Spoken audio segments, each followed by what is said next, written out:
वसुदेव वसुदेवसुतं देवं परमानन्दं तं वन्दे जगद्देवो महेश्वरः गुरुर्साक्षात् परब्रह्म तस्मै श्रीगुरुवे नमः। तस्मै श्रीगुरुवे नमः। पितामह पत्री जी सर, महाअवतार बाबा जी, भगवान श्री कृष्ण, भारत के सारे ऋषियों मुनियों संतों योगियों गुरुजनों सदगुरुओं को, अपने माता पिता गुरुजनों को, सभी की चेतनाओं को मैं आदर से प्रणाम करता हूँ, वंदन करता हूँ। आज श्री कृष्ण वंदे जगत गुरु आयोजित मैं ध्यान के लिए संध्या पारकर मैडम को इनवाइट करता हूँ। तो मैडम आप आइए और अपना ध्यान स्टार्ट करें। और यहाँ जूम सेशन पर जुड़े हुए सभी गीता प्रेमियों को मेरा आदर से नमस्कार। थैंक यू सो मैडम, आइए अपना ध्यान स्टार्ट करें। Thank you so much madam. Thank you Anil sir. तो आइए फ्रेंड्स, बिना समय बर्बाद के हम ध्यान में बैठते हैं। पितामह पत्री जी, भगवान श्री कृष्ण और सभी दिव्य गुरुओं को प्रणाम करते हुए हम ध्यान की शुरुआत करेंगे। अपने तीनों लॉक्स लगा लीजिए, अपने पैरों को क्रॉस कर लीजिए, अपने हाथों को क्रॉस कर लीजिए। हम अपने दोनों आंखों को धीरे से बंद करते हुए अपनी आने और जाने वाली सांसों पर अपना ध्यान केंद्रित कीजिए।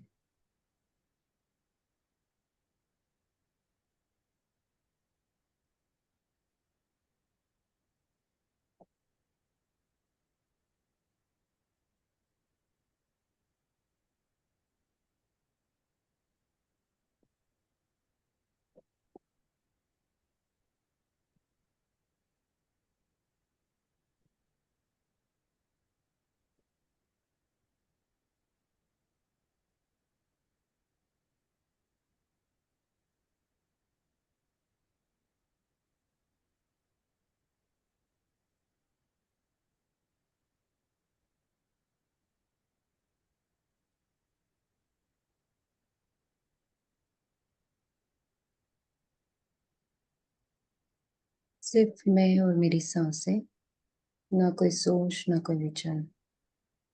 अपना पूरा ध्यान अपनी सांसों पर।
धीरे धीरे अपने भौतिक शरीर को महसूस करना है फ्रेंड्स।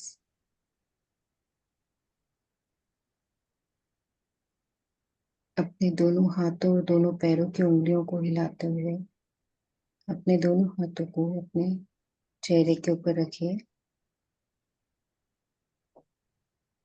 और एक सुंदर सी मुस्कान के साथ अपनी आंखें खोल लीजिए। Thank you friends.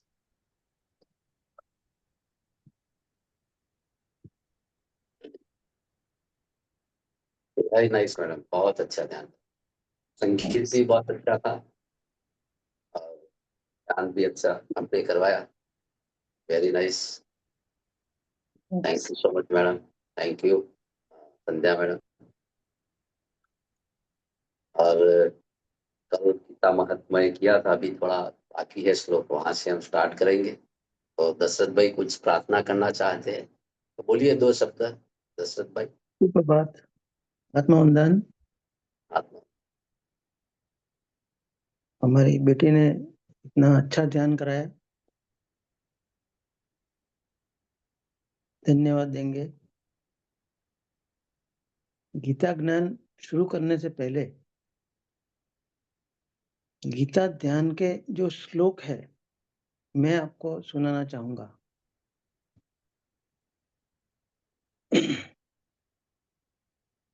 ओम श्री परमात्मने नमः।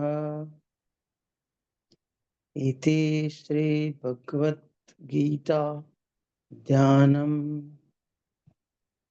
ओम पार्थाय प्रतिबोधितं भगवतां नारायणेन स्वयं व्यासेन ग्रथितां पुराणमुनिना मध्ये महाभारतम् अद्वैतामृतवर्षिणीं भगवतीम् अष्टादशाध्यायिनीम् अम्ब त्वाम् अनुसन्दधामि भगवद्गीते भवद्वेषिणीम्। नमोऽस्तु ते व्यासविशालबुद्धे पुल्लारविन्दायतपत्रनेत्र येन त्वया भारततैलपूर्णः प्रज्वालितो ज्ञानमयः प्रदीपः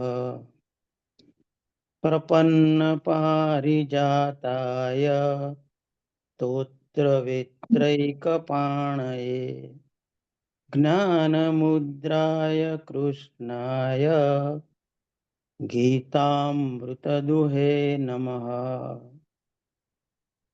सर्वोपनिषदो गावो दुग्धा गोपालनन्दनः पार्थो वत्सः सुधीर्भोक्ता दुग्धं गीतामृतं महत्।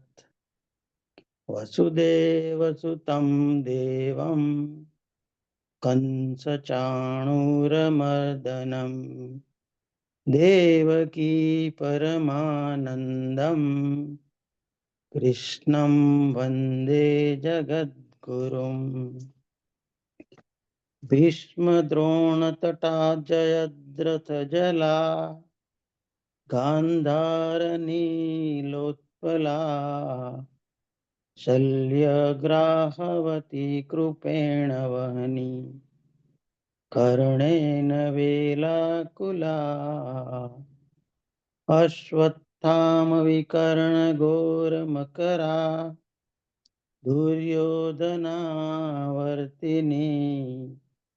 उत्तीर्णा खलु पाण्डवैरणनदी कैवर्तकः केशव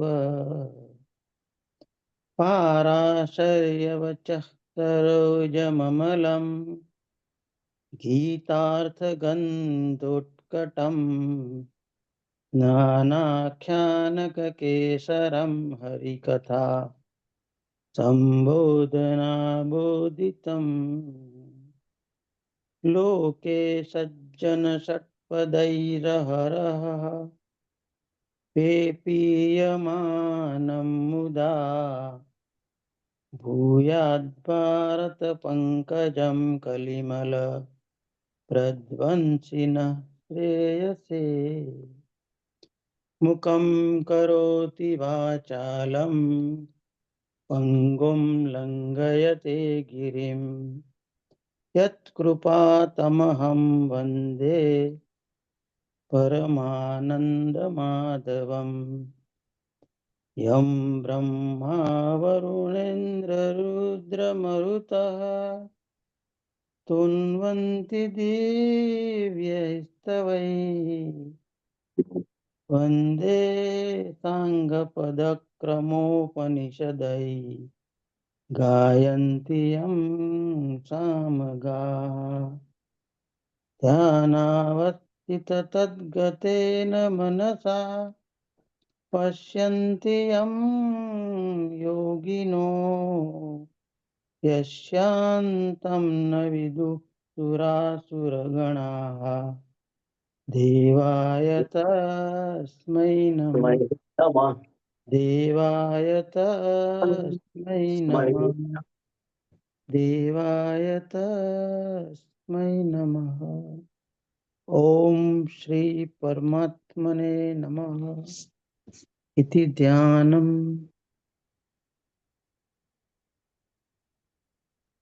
वेरी नाइस सर, बहुत अच्छा आपने श्री भगवत गीता ध्यान वंदन करवाया। आपका बहुत शुक्रिया। यस सर, महर्षि व्यास भगवान का ध्यान का दर्शन और श्री कृष्ण परमात्मा का ध्यान और वंदन आपने बहुत अच्छी तरह से मुझे मौका देने के लिए आपका बहुत शुक्रिया। आपने गाया, बहुत धन्यवाद सर आपका। और अब आगे हम गीता महात्म्य जो बाकी है वो स्टार्ट करते हैं और इसकी थोड़ी चर्चा आगे करते हैं। कि भगवत गीता मैडम ने चलाया था कि कुरुक्षेत्र मैदान क्यों पसंद किया भीष्म पितामह ने। तो कुरु नामना राजा ने वहां तपस्या की थी और इंद्र ने उसको वरदान दिया, ये कुरुक्षेत्र धरती पर जो तपस्या करेगा या कोई युद्ध में मारा जाएगा तो उसको मोक्ष मिलेगा, सदगति उसकी होगी। तो इसलिए ये कुरुक्षेत्र मैदान पसंद किया गया था। तो ये धर्म क्षेत्र और कुरुक्षेत्र क्या है? तो अध्यात्मिक दृष्टि से हम कहते हैं तो जो 5 इंद्रिय जो हमारी हैं वो कुरुक्षेत्र है। आंख, कान, नाक, मुंह, त्वचा, उससे तो हम झगड़ते रहते हैं, लड़ते रहते हैं, बराबर। तो वो क्या है हमारा? तो कुरुक्षेत्र है। तो 5 इंद्रियों के साथ हमेशा युद्ध चलता रहता है। 5 इंद्रियों विषयों के बाहर खींचती हैं और बाहर भटकती भी है। तो इसमें कोई संयम नहीं है। जब संयम आएगा, हमारे में सेल्फ कंट्रोल आएगा, तब कुरुक्षेत्र का हम उपयोग कर सकते हैं। साथ में मिला है धर्म क्षेत्र हमको। तो मनुष्य के अंदर धर्म क्षेत्र और कुरुक्षेत्र दोनों ही है। तो कुरुक्षेत्र मैदान में सदगति का वरदान मिला था, वो तो इंद्र ने दे दिया था। तो ये हमारा जो कुरुक्षेत्र और धर्म क्षेत्र में आकर बुराई और अच्छाई ने किस हद तक झगड़ा किया, तो किसको मोक्ष मिला और किसको सदगति मिली, ये प्रश्न धृतराष्ट्र ने किया। तो इस प्रश्न का जवाब पूरी भगवत गीता में बताया है कि कैसे बुराई को अच्छाई पर जीतना है। वो पूरी गीता में बताया है। तो भगवत गीता जो है वो कल्याणकारी है, वो शिव भी है, शिवम भी है, कल्याणकारी शिवम यानी कि कल्याण करने वाली, आत्मा का कल्याण करने का वाली। जो अभी सावन मास चल रहा है, शिव पूजा कर रहे हैं, तो शिव का अर्थ क्या है? कल्याण करना। तो भगवत गीता एक भी कल्याण करने वाली, आत्मा का उद्धार। हम भी रोज सुबह मेडिटेशन द्वारा बुराई को फेंक कर अच्छाई पर जीतते हैं। तो आज मैडम ने बहुत अच्छा ध्यान करवाया, संध्या मैडम ने। तो क्या है, तो ध्यान से हमारे अंदर जो बुराई है वो निकालना है और अच्छाई प्राप्त करनी। तो हमारे शरीर में जो 7 चक्र है वो धर्म क्षेत्र है। तो हमारे अंदर हमेशा के लिए हर रोज कुछ न कुछ भीतर में युद्ध चलता रहता है। तो अच्छाई और बुराई का जो ये युद्ध हमारा चलता है, तो उसको हमको कैसे अच्छी तरह से जीता जाए, वो भगवत गीता में बताया है कि हमको बुराई से अच्छाई तरफ जाना है। तो भगवान कृष्ण ने पूरे रास्ते बताए। तो इस हमारे शरीर में ही धर्म क्षेत्र कुरुक्षेत्र है। तो वो तो हो गया मैदान कुरुक्षेत्र हरियाणा में, लेकिन हर व्यक्ति के पास कुरुक्षेत्र और धर्म क्षेत्र है। हर व्यक्ति हर रोज युद्ध करता है कुछ न कुछ। कोई लोभ का युद्ध करता है, कोई मोह का युद्ध करता है, कोई ईर्ष्या का युद्ध करता है, कोई मोह का युद्ध करता है, कोई लालच का युद्ध करता है, कोई तृष्णा का युद्ध करता है। तो ऐसा युद्ध चलता ही रहता है। किसी ने कुछ बोल दिया तो न्यूटन गति का तीसरा नियम, रिएक्शन, तभी तात्काल में हम दे देते हैं। तो ये पूरे अंदर भीतर में जो युद्ध चल रहा है, जो हमारे अंदर जो विकार पड़े हैं बहुत सारे, इसलिए तो पत्री जी सर ने सरल भाषा में आनापानसती ध्यान हमको सबको सिखाया। और भगवान बुद्ध ने 2500 साल तक, 2500 साल पहले जो ये उन्होंने ये ध्यान सीखा, 7 साल में उन्होंने बौद्धिक ज्ञान प्राप्त किया और इस श्वासों पर वो जुड़े रहे और उनको बौद्धिक ज्ञान हुआ। तो किसी ने उसको पूछा कि आपको ये ध्यान करने से क्या मिला? तो भगवान बुद्ध बोले कुछ नहीं मिले, मेरा लोभ लोभ गया, ईर्ष्या गई, वैर गया, विकार गए, ऐसे बोले। तो वो तो अच्छी बात है, ध्यान से तो हमारे अंदर विकार जो पड़े हैं, लोभ मोह अहंकार, ये सब चला जाता। तो ये ध्यान भी बहुत जरूरी है। तो ये मैडम ने ध्यान योग करके ये अध्याय उन्होंने बहुत अच्छी तरह से समझाया, हिंदू मैडम ने। वो इम्पोर्टेंट है भगवत गीता का, ध्यान का। और हम आगे महात्म्य देखेंगे। जो 11 श्लोक तक हमने किया था, तो हम त्रिभागम पठना अस्तु, गंगा स्नानम फलम लभेत, षडशम जपना अस्तु, सोमयाग फलम लभेत। कोई भी मनुष्य तृतीय भाग का पाठ करता है, गंगा स्थान जैसा उसको फल मिलता है। और छठा भाग का भी पाठ करता है तो सोमयाग का फल मिलता है। तो पहले सोम यज्ञ होते थे।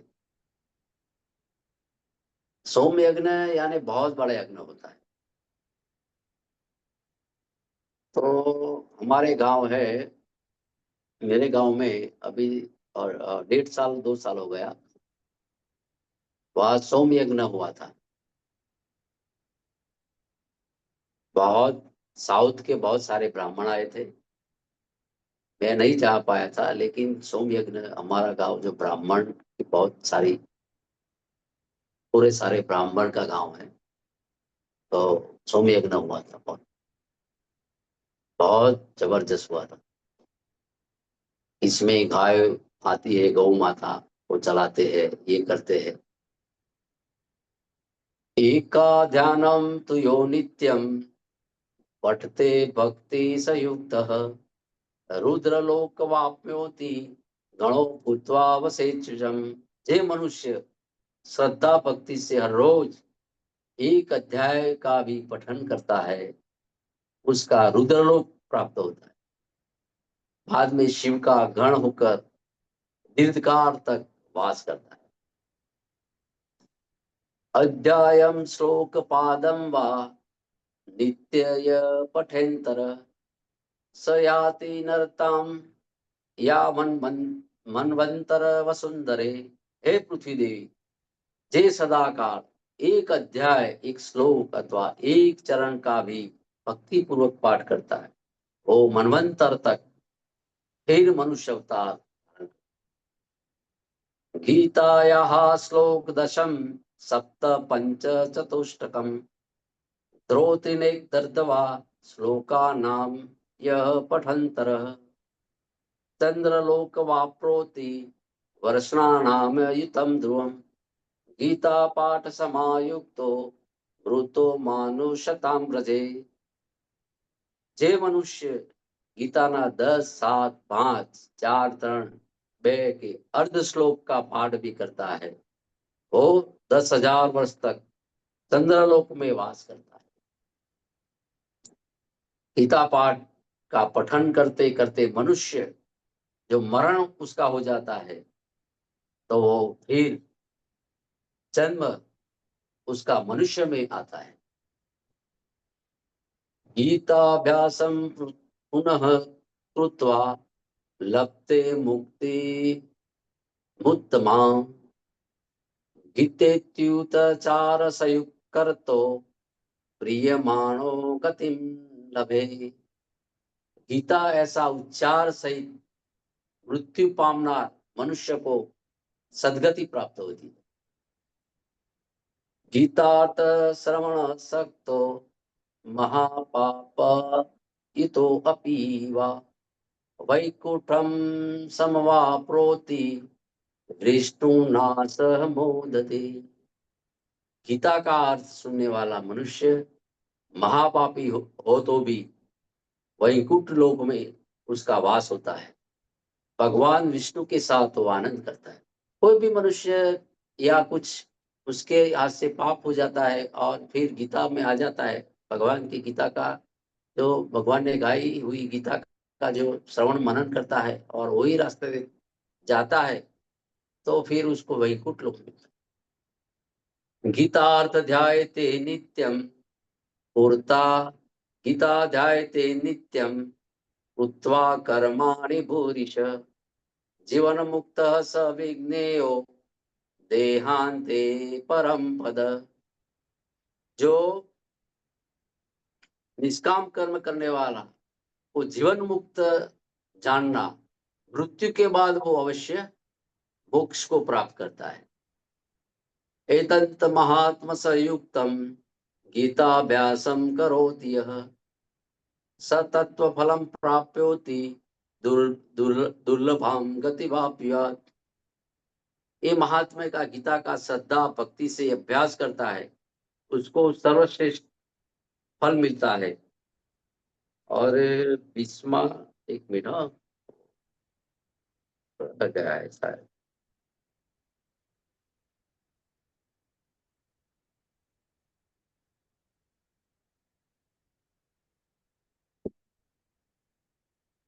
Yes yes. गीतामाश्रित बहो बुभुजो जनकादय निर्दुष्कर्षमालोके गीता याता परम पदम। गीता का जो आश्रय जनक राजा और बहुत राजाओं वो गीता पाठ करते पाप रहित हो गए और ये लोक पे यश और फिर मोक्ष प्राप्त कर गए। गीतायाः पठनं कृत्वा महात्म्येनैव य पठेत वृथा पाठो भवेत् तस्य श्रम एव ह्युयात्यदतः। जे गीता का पाठ महात्म्य का पाठ नहीं करता, वो गीता जो करता है वो निष्फल जाता है। तो गीता का पाठ का पठन जरूर करना चाहिए। और अंत में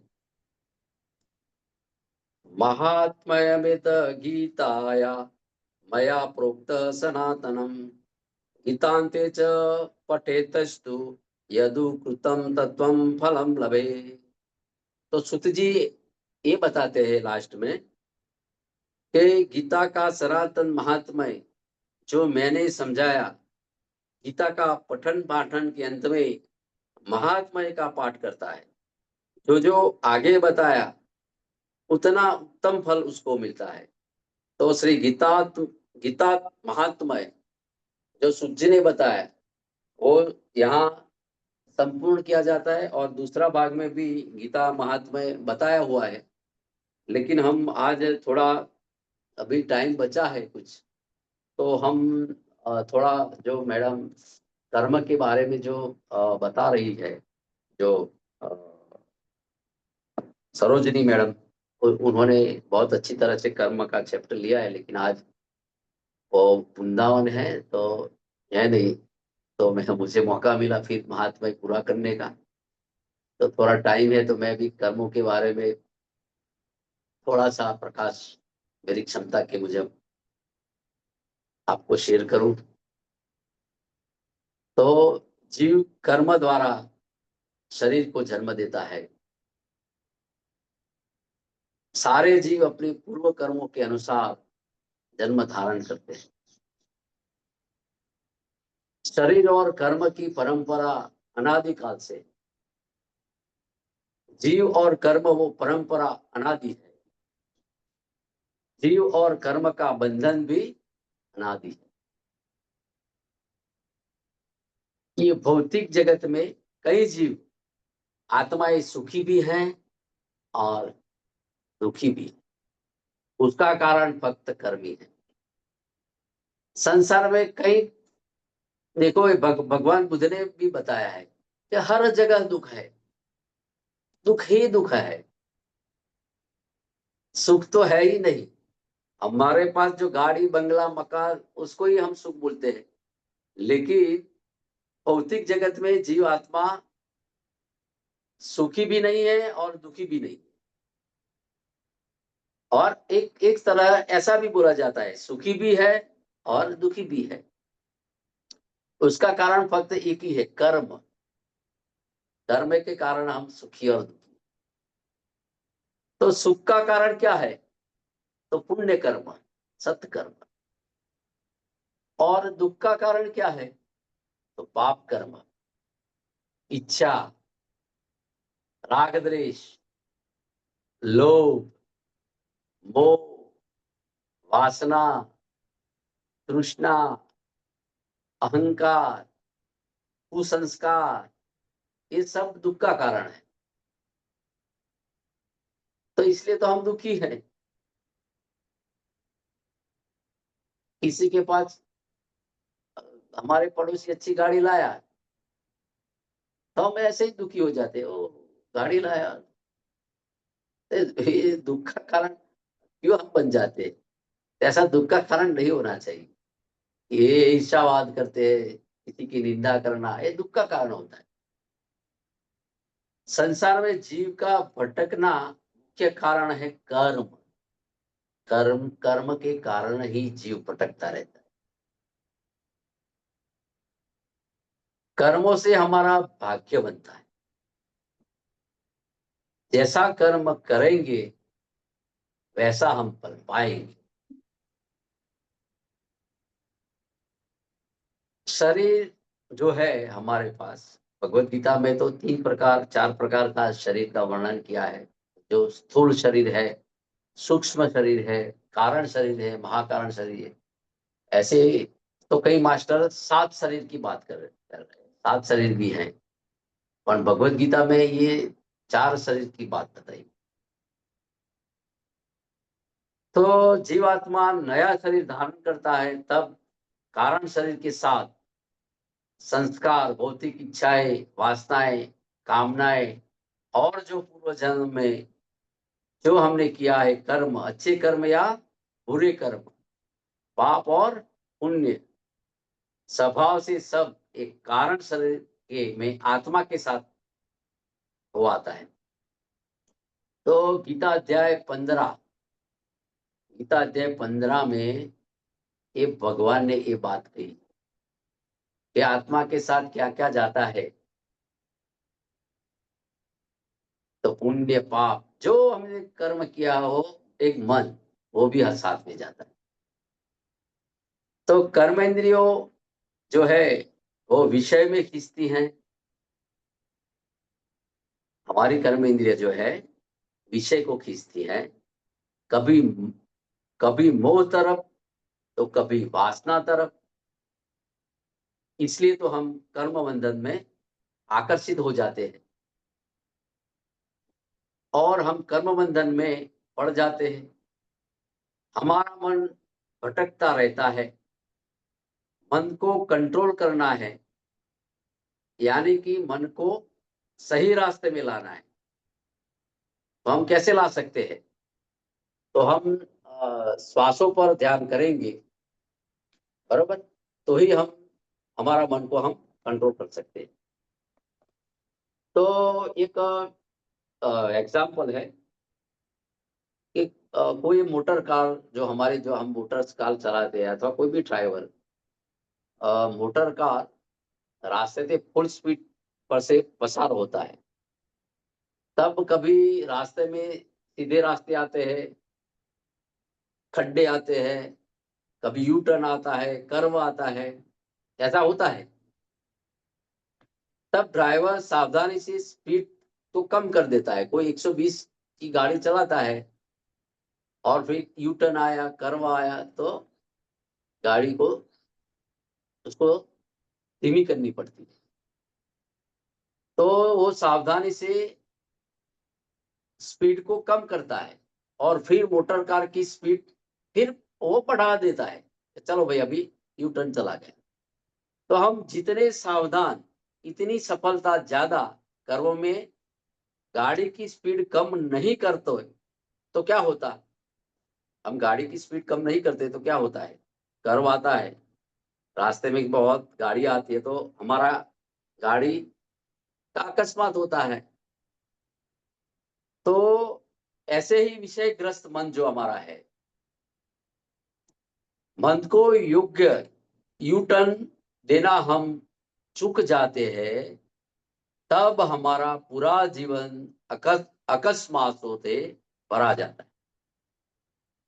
जैसी गाड़ी को 120 में चलती है और यू टर्न आता है तो हम उसको धीमी नहीं करते तो अकस्मात होते। ऐसे ही हमारा पूरा जीवन जो यू टर्न मन मन द्वारा जो हम यू टर्न नहीं देते, स्पीड गाड़ी मन का स्पीड नहीं बढ़ा देते, तो हमारे जीवन में आपत्तियां बहुत आती है।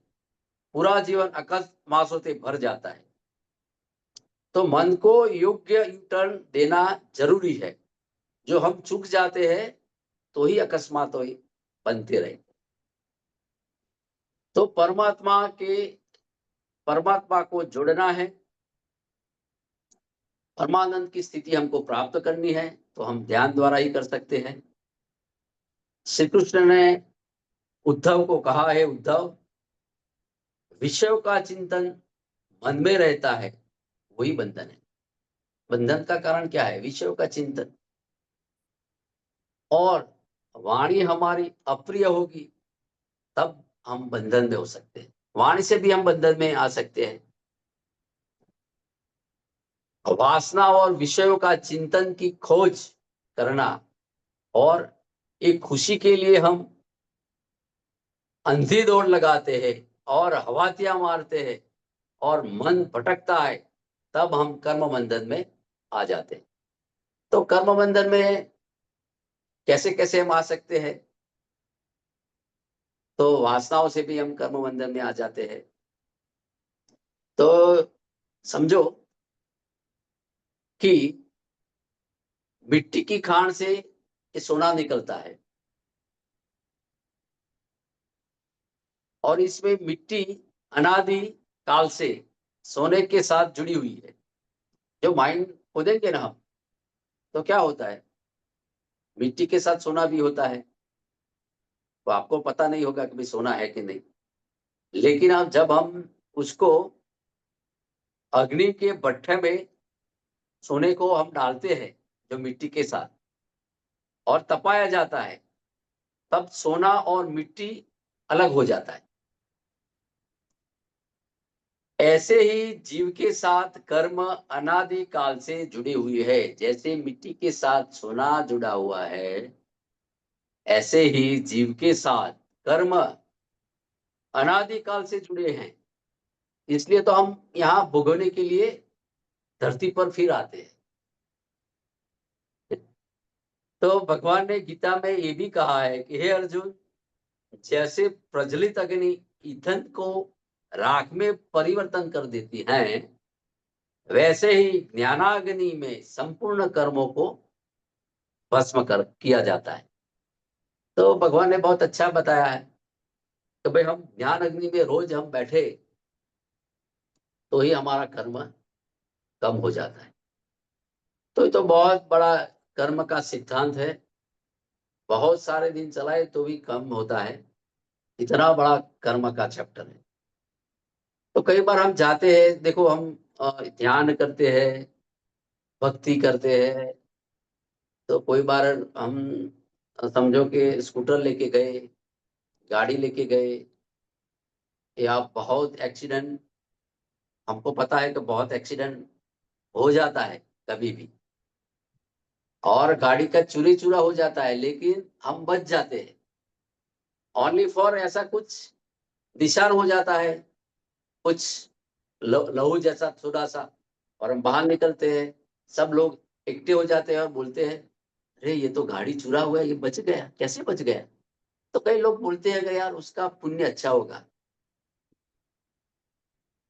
तो ये कर्म तो भोगना पड़ता था, लेकिन वो बोलते हैं कि साईं का जो गा टल गया उसका, जो उसको सुई आती है ना, सुई जितना ही उसको ईजा हुई।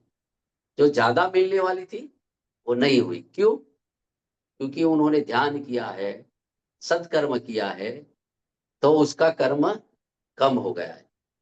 जो भोगवना था, वो एक्सीडेंट में मर जाने वाले थे, वो नहीं मर चुके, लेकिन इतना तो हम भोगवना ही पड़ता।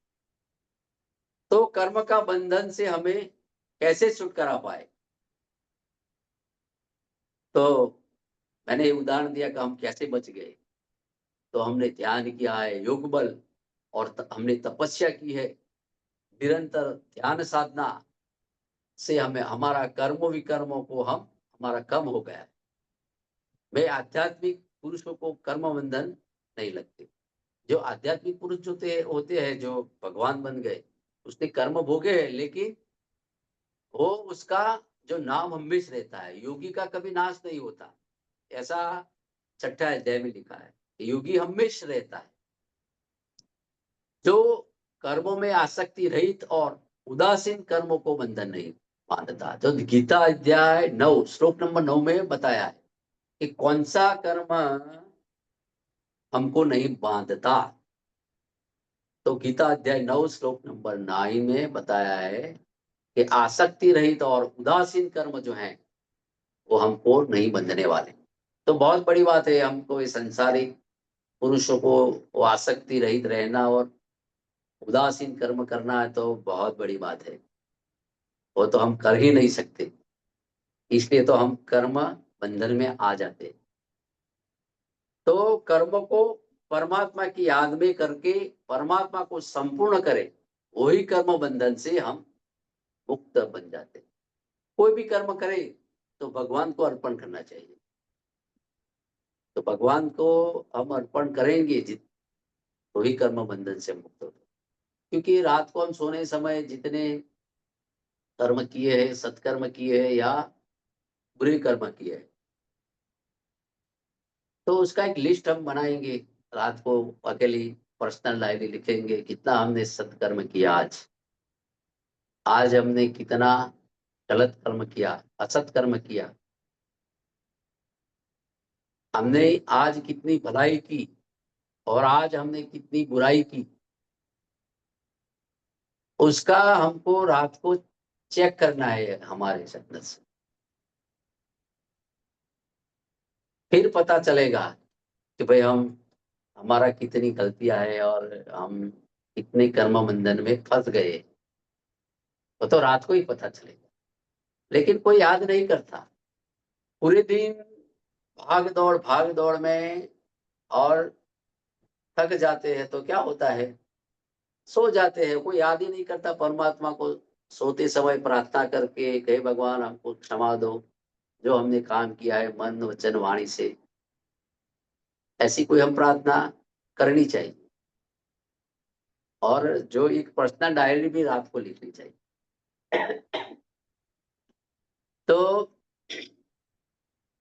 तो कर्म के प्रकार भगवत गीता में बताए हैं कि निष्काम कर्म, राग द्वेष रहित का कर्म, कर्तव्यपणा का अहंकार रहित का कर्म, समष्टि का कल्याण के लिए करना वो कर्म। तो निष्काम कर्म जो है वो बंधन में नहीं पड़ता, वही निष्काम कर्म है। राग द्वेष रहित का कर्म यानी कि अहंकार को छोड़कर हम करे वो राग द्वेष रहित कर्म है, कोई अहंकार नहीं होना चाहिए। और कर्तव्यपणा अहंकार रहित का कर्म, किसी भी व्यक्ति पर उपकार किया हो, ये कर्म मैंने करवाया था, वो भाव जागृति न हो, वही कर्म को कर्तव्यपणा अहंकार रहित का कर्म है। कई लोग किसी के पर हम उपकार किया और कुछ बात में बिगड़ गई तो बोलते हैं मैंने नहीं आपको कितनी हेल्प की थी और आज तुम मुझे मुझे हटा देते हो। ऐसा हम हमारे अंदर से भाव भी निकल जाता है और बोल भी देते हैं। तो ये कर्तापना अहंकार का रहित कर्म हमको होना चाहिए। समष्टिना कल्याण माटे कर्म, समष्टि किसका हित के लिए, किसी का हित के लिए कर्म करते हो, समष्टि कल्याण का कर्म है। तो जो कई संत महापुरुष जो है वो समष्टि कल्याण के लिए कर्म करते हैं। कई रोगी योगियों ऋषियों तपस्वियों ज्ञानियों जैसे पत्री जी सर, सुभाष पत्री जी सर, उन्होंने समष्टि के लिए कल्याण किया, सबको ध्यान सिखाया, सबको मास्टर बनाया कि भाई आप ध्यान करो और ध्यान सिखाओ सबको। तो उन्होंने बहुत अच्छी भी बात कही कि आप आत्मज्ञानी बनो, तो मानव कल्याण के लिए बहुत जरूरी है, शाकाहारी बनो, ध्यानी बनो, संगत सांगत्य करो। ये सब क्या है, तो ये समष्टि कल्याण के लिए कर्म है। इसमें कुछ देखो, नदी, जो नदी क्या कर रही है, बहती है सदा, वो क्या बोलती है कि मैं आपको पानी नहीं दूंगी, मेरा पानी का उपयोग मत करो। भगवान सूर्य नारायण क्या वो बोलते हैं कि मैं आपको प्रकाश नहीं दूं, सारे जगत को प्रकाश कर रहे हैं, ऐसा नहीं है कि मैं हिंदू हूं तो मुझे ही प्रकाश मिलना चाहिए, ऐसा वो बोल रहे हैं क्या भगवान सूर्य नारायण? तो वो क्या कर रहे हैं, समष्टि कल्याण के लिए कर्म कर रहे हैं। ऐसे ही पेड़ जो है, वृक्ष है, इसके नीचे हम बैठते हैं, छाया लेते हैं, फल हमको देते हैं। कोई उसको पत्थर भी मारता है, उसको वृक्ष को, पेड़ को, तो भी नहीं बोलते। तो समष्टि कल्याण के लिए जो कर्म करते हैं, वही सर्वश्रेष्ठ कर्म है। जो हित के लिए, दूसरों का हित के लिए जो कर्म करते हैं उसको समष्ट कल्याण कर्म कहते हैं। जो हवा है वो सब बहुत, प्रकृति ने जो चीज सारे दी गई है वो समष्टि कल्याण के लिए कर्म है। सबका इसमें हित होता है। जो हवा 1 मिनट बंद हो गई तो क्या हो सकता है? तो इस समष्टि का कल्याण के लिए कर्म, सबका हित हो, सबका मंगल हो, सबका मंगल हो, ऐसी हमारी भावना होनी चाहिए। तो ये कर्म के बारे में मैंने ये शेयर किया जो मेरी क्षमता के अनुसार। तो थैंक यू सो मच, सभी को वंदन। और आज जिसको क्वेश्चन करना है, कुछ कहना है, तो जरूर शेयर करें। ये प्लेटफॉर्म हम सबका ही है। तो दशरथ भाई ने बहुत अच्छी प्रार्थना किया। भगवत गीता से पहले ध्यान वंदना, भगवान श्री कृष्ण की ध्यान वंदना, गीता माता की ध्यान वंदना उन्होंने की। बहुत अच्छी बात है। दशरथ भाई धन्यवाद आपको। और यहाँ बैठे हुए सभी गीता प्रेमियों को मेरा आदर से धन्यवाद। Thank you so much. और अब आगे जो प्रश्न करें सब, और विश्राम शेयर करें अपना। थैंक यू सो मच, धन्यवाद। बहुत ही अच्छा था आज का भी, very very nice. Sandhya ji का ध्यान, उसके बाद दशरथ भाई साहब के जो गीता वंदन किए ना, prayer, very very nice sir. आपका स्वर बहुत अच्छा है, उच्चारण बहुत अच्छा है, सुनने में बहुत ही अच्छा लगा। दशरथ भाई साहब very very nice. Anil Prajapati sir, आपने भी कुछ छोड़ा नहीं, आपके तरफ से बहुत ही अच्छा बताए हैं आप।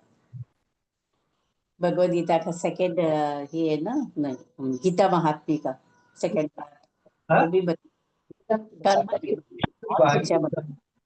मिट्टी मिट्टी में जैसे कौन है? गेट को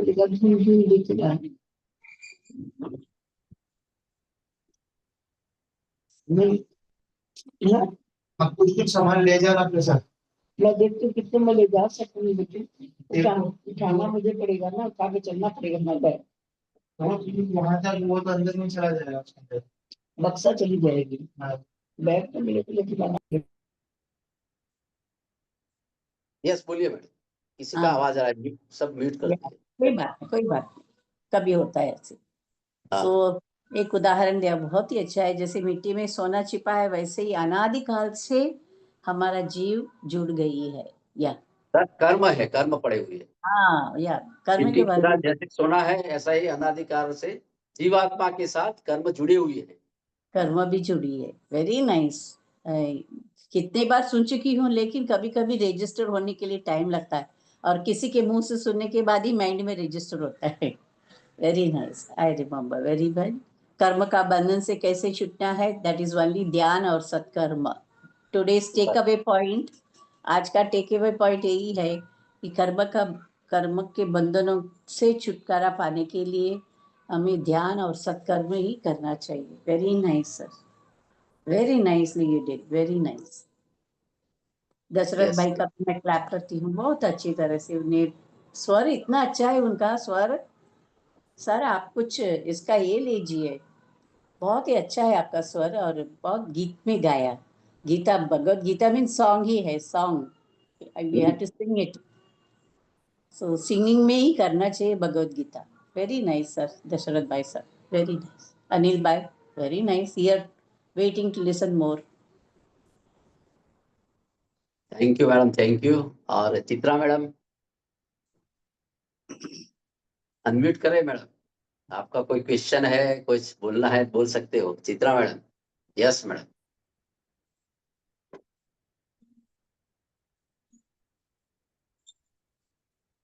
और विद्या जी, आपको कुछ कहना है तो कर सकते हो।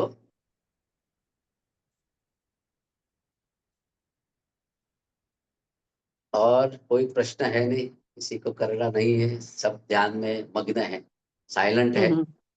या, कोई बात नहीं, यस, कोई बात नहीं है, बहुत अच्छी बात है। और कुछ सुनते दशरथ रहिए। भाई कहना है आपको? हाँ अनिल भाई, बोलिए। आज हमको जो गीता ध्यानम के जो श्लोक रेसाइट करने का आपने जो मौका दिया है, वो मेरे जीवन का एक अच्छा पसंद रहा। मुझे भी बहुत आनंद आया, गीता प्रार्थियों को भी आनंद आया होगा। वेरी तो नाइस अपने गीता बहन को मैं सुप्रभात कहूँगा और समस्त जगत का जो कल्याण है उसके लिए भी एक श्लोक होता है, वो मैं रिसाइट करके और ये मेरा निकाल दो सर, वक्तव्य वो होगा। निकाल दो वो। हाँ, अभी बोलिए। यस, हाँ हाँ। यस, अब बोलिए। तो जब अपने समस्त जगत के कल्याण की बात की है, तो एक श्लोक है जो मैं रिसाइट करूंगा। ओम सहनाववतु सहनौ भुनक्तु सह वीर्यं करवामहे वह तेजस्विनावधीतमस्तु तेजस्विनावधीतमस्तु मा मा विद्विषामहे। विद्विषावहे। ओम पूर्णमदः पूर्णमिदं पूर्णमिदं पूर्णात् पूर्णात् पूर्णमुदच्यते पूर्णमुदच्यते पूर्णस्य पूर्णमादाय पूर्णमेवावशिष्यते। ओम शांति शांति शांति। हरि ओम। श्री गुरुभ्यो नमः। हरि ओम। बहुत तो अच्छा, बहुत अच्छा सर। आपने जो डिस्कोर्स में आज एक बात बताई हाँ, कि हमारे कर्म है वो आगे आते ही है। तो अभी थोड़े दिन पहले ही मैं, अगर आप टाइम अलाउ करेंगे हाँ, तो, कोई बात नहीं, ठीक है, हाँ, बोलिए। तो अभी थोड़े दिन पहले ही मैं हमारे गार्डन में गया था एक्सरसाइज करने के लिए। तो ये लाइव एग्जाम्पल जो मैंने देखा कि एक बुजुर्ग थे, वो बैठ के कुछ एक्सरसाइज कर रहे थे और एक बड़ा पेड़ है, वो ऑल ऑफ ए सडन गिर के उनके ऊपर ही मतलब पड़ा। लेकिन हाँ, लेकिन ये मैंने मेरी आंखों से देखा। तो मैंने जाके फिर पता किया, तो उनको एक जरा भी चोट नहीं आई, उनको एक जरा भी चोट नहीं आई। तो मैंने फिर भगवान का बहुत शुक्रिया अदा किया कि भगवान कितना महान है कि इनको एक जरा भी चोट नहीं आई, चोट नहीं आने दिए। तो मैंने फिर जब कनेक्ट किया तो मेरा चिंतन ऐसा रहा कि अच्छे कुछ कर्म हुए होंगे ये बुजुर्ग से। तो मैंने फिर जाके उनको भी बोला कि आप आज कुछ दान पुण्य कर दीजिए। वेरी भगवान नाइस। भगवान का आपके ऊपर बहुत कृपा रही होगी, तभी आप असीम बच कृपा बच है। गए। या तो ये मेरा एकदम साझा एग्जाम्पल रहा, वेरी नाइस, वेरी नाइस। वो मैं शेयर कर रहा था। थैंक यू, बहुत अच्छा। वेरी नाइस, बहुत ही अच्छा। यस, विद्या जी, कहना है कुछ? बोलिए। सर मैं निकलूं, मुझे बाहर जाना है। आप बस तो सेशन हम समापन ही करते हैं। तो मैं सबका निकलती हूँ। मंगल हो, सबका मंगल हो, सबका मंगल हो। बस। ओम तत्सत, ओम तत्सत, ओम तत्सत, ओम शांति शांति शांति।